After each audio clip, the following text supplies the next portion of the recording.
Sometimes நம்ம வந்து English பேசும்போது சில கிராமட்டிக்கல் மிஸ்டேக்ஸ் வந்து கொஞ்சம் சில்லியாக இருக்கும் நம்மளுக்கே. ஓகே, நம்ம இது கரெக்டாக சொன்னோமா இல்லையா அப்படின்னு, ஆர் இதுதான் கரெக்டுன்னு நம்ம வந்து ரொம்ப கான்ஃபிடென்ட்டாக சொல்லுவோம், பட் அது தப்பாக இருக்கும். கிராமர் மிஸ்டேக்ஸ் நம்ம யூஸ்வலாக பண்ணுறது என்ன, அதை எப்படி கரெக்ட் பண்ணலாம்? Hi, I'm Sneha, welcome to Capshine. Capshine is a revolutionary learn together English fluency program.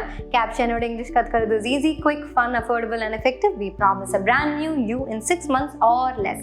Okay, so யூஸ்வலாக வந்து இப்போ நம்ம யார்கிட்டையானு வந்து கொஞ்சம் கோவமாக இருக்கும் அப்படின்னு இருந்தபோது we say I'm angry on you. That's actually wrong. ஏன்னா ஆன் சொல்லும் போது நமக்கு மேலே இருக்கிறது அப்படின்னு ஒரு அர்த்தமாயிடும். So instead of saying angry on you, நீங்கள் என்ன சொல்லலாம்? I'm angry with you. நான் உன் மேலே கோவமாக இருக்கேன், உன்னோட கோவமாக இருக்கேன், யூனோ. ஸோ இங்கிலீஷில் வந்து ஆன் யூன்னு சொல்கிறது it's wrong. So you can say I'm angry with you, or you can say I'm angry at how things turned out.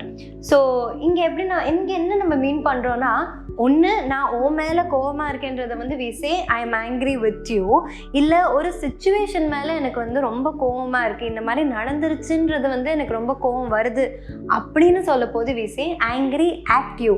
So with at நம்ம வந்து ஆன் சொல்கிறது வந்து ராங். Okay, suggest me. நிறைய பேர் வந்து எனக்கு வந்து ஏதாவது ஒரு புக்கு வந்து ரெக்கமெண்ட் பண்ணு ஒரு சஜஸ்ட் பண்ணுன்னு சொல்ல போதும், இல்லை எனக்கு வந்து ஏதாவது ஒரு மூவியோ, இல்லை வந்து நான் வந்து இந்த ஊருக்கு புதுசு, எனக்கு ஏதாவது வந்து புதுசான ஒரு இடமோ ஏதாவது பார்க்கணும் அப்படின்னு இருக்க போது சஜஸ்ட் மீ அப்படின்னு சொல்லணும். Suggest me is actually wrong. So can you suggest me a good மூவின்னு சொல்கிறதுக்கு பதிலாக நம்ம can you suggest a good movie, suggest மீன்னு சொல்கிறது இட்ஸ் ராங். லைக் என்ன சஜஸ்ட் பண்ணு அப்படின்னு ஒரு அர்த்தமாயிடும். ஸோ உங்களை ஒருத்தர்கிட்ட சஜஸ்ட் பண்ணுறதுக்கும் உங்களுக்கு சஜஷன்ஸ் கொடுக்கறதுக்கும் டிஃப்ரென்ஸ் இருக்குல்ல. So that's the difference. Can you suggest a good movie or can you suggest a good show on Netflix for me to watch this weekend. So இதில் எது வேணாலும் நீங்கள் யூஸ் பண்ணிக்கலாம். ஆனால் சஜஸ்ட் மீக்கு பதிலாக சஜஸ்ட், நீங்கள் என்ன சஜஸ்ட் பண்ண சொல்கிறீங்களோ அந்த விஷயம், and then for me, or you can just say suggest a good movie. say me நிறைய பேர் சொல்லுவாங்க. ஸோ பேசிக்காக இவங்க என்ன சொல்ல வராங்கன்னா, என்கிட்ட இந்த விஷயம் சொல்லேன், ஆர் ஹே நான் இதை கேள்விப்பட்டேன், என்கிட்ட இது சொல்லு அப்படின்றாங்க. ஆனால் சே மீன்னு சொல்ல போது என்ன அர்த்தம் ஆகுதுன்னா, சே மீ அதாவது என்ன சொல்லு அப்படின்ற ஒரு அர்த்தம் ஆயிடுது. So do you want to go out for coffee? say me. Actual அர்த்தம் என்ன இருக்குன்னு பார்த்தீங்கன்னா, உங்களுக்கு காஃபி குடிக்க போகணுமா, என்னன்னு சொல்லுங்க அப்படின்ற அர்த்தமாயிடும். ஸோ அதுக்கு பதிலாக நம்ம என்ன சொல்லலாம்? Do you want to go for a cup of coffee or do you want to go out for coffee? Tell me, என்கிட்ட சொல்லு. ஸோ அதுக்கு நம்ம வந்து tell me சொல்லணும், not say me. Okay, next. We'll try a few more exercises actually. She says to me to exercise every day. Where in the context la vandu the say me, says me iruvarudhu. She says me to exercise every day is wrong. Ena we have to say she asked me to exercise every day. unga kitta oru vishayatha orthanga sollirukanga na they are telling you or they are asking you to do it. So you will say asked me instead of say me.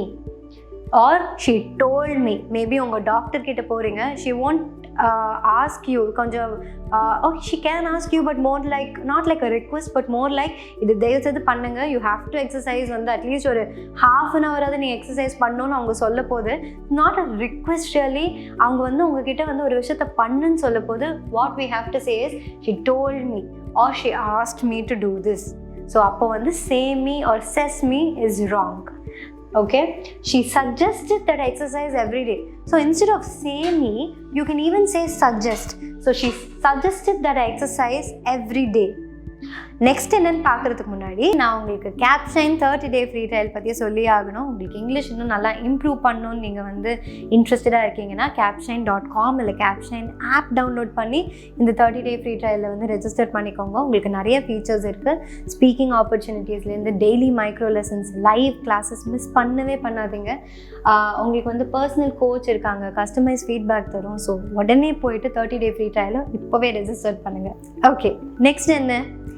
Prefer X over Y. அதாவது ஒரு விஷயத்துக்கு பதிலாக எனக்கு இந்த விஷயம் பிடிக்கும், ஒரு இந்த விஷயத்தை விட எனக்கு இது பிடிக்கும் அப்படின்னு சொல்ல போது நம்ம ஓவர் அப்படின்ற அந்த வார்த்தையை நிறையா தடவை யூஸ் பண்ணியிருக்கோம். நானே நிறையா தடவை யூஸ் பண்ணியிருக்கேன். பட் அது ஆக்சுவலி தப்பு. I prefer jazz over hip hop. அதாவது இங்கே நம்ம என்ன சொல்கிறோன்னா, எனக்கு ஜாஸ் மியூசிக் ஆர் டான்ஸை விட எனக்கு ஹிப்ஹாப் மியூசிக் வந்து ரொம்ப பிடிக்கும், ஆர் ஹிப்ஹாப் கல்ச்சர் எனக்கு ரொம்ப பிடிக்கும்னு சொல்கிறோம். பட் அது வந்து ஓவர் இந்த வார்த்தை சொல்ல போது இட்ஸ் ராங். ஸோ அதுக்கு பதிலாக நம்ம என்ன சொல்லணும்? I prefer jazz to hip hop or I'd rather listen to jazz than hip hop.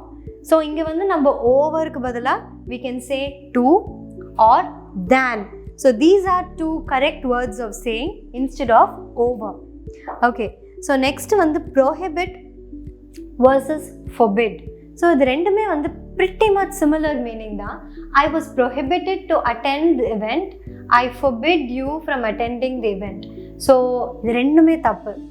கரெக்டான சென்டென்ஸ் எப்படி ஃபார்ம் பண்ணலாம்?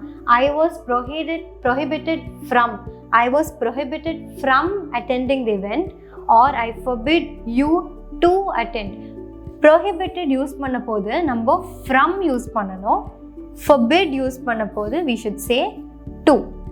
So instead of prohibited to or forbid you from, we should say prohibited from and forbid you to. Next வந்து between you and I. Between நம்ம சொல்ல போதே you and ஐ சொல்கிறது வந்து தப்பு. ஐ இங்கே வந்து வரக்கூடாது. இது வந்து ஒரு ரொம்ப காமனான ஒரு மிஸ்டேக். ஐ சொல்கிறதா மீ சொல்கிறதா இல்லை ஐ அண்ட் யூன்னு வரணுமா, அதெல்லாம் நிறையா கொஞ்சம் கன்ஃபியூஷன் இருக்கும். ஸோ இது correct way of forming the sentence. Between you and I the story seems fake is wrong. ஏன்னா பிட்வீன் வரப்போது we say between you and me. So ஐக்கு பதிலாக நம்ம மீ சொல்லணும். Or let's keep this between you and me. Instead of I, we can say me. Okay, உங்களுக்கு இந்த video பிடிச்சிருக்குன்னு நான் நம்புறேன். பிடிச்சிருந்ததுன்னா லைக், ஷேர் அண்ட் சப்ஸ்கிரைப் பண்ணுங்கள். உங்களுக்கு இங்கிலீஷ் இன்னும் நல்லா இம்ப்ரூவ் பண்ணணும் நீங்கள் இன்ட்ரெஸ்டடாக இருந்தீங்கன்னா capshine.com இல்லை Capshine ஆப் டவுன்லோட் பண்ணி 30 day ஃப்ரீ ட்ரையல் ரெஜிஸ்டர் பண்ணுங்கள். இங்கிலீஷ் இன்னும் நல்லா இம்ப்ரூவ் பண்ணுங்கள். தேங்க்யூ.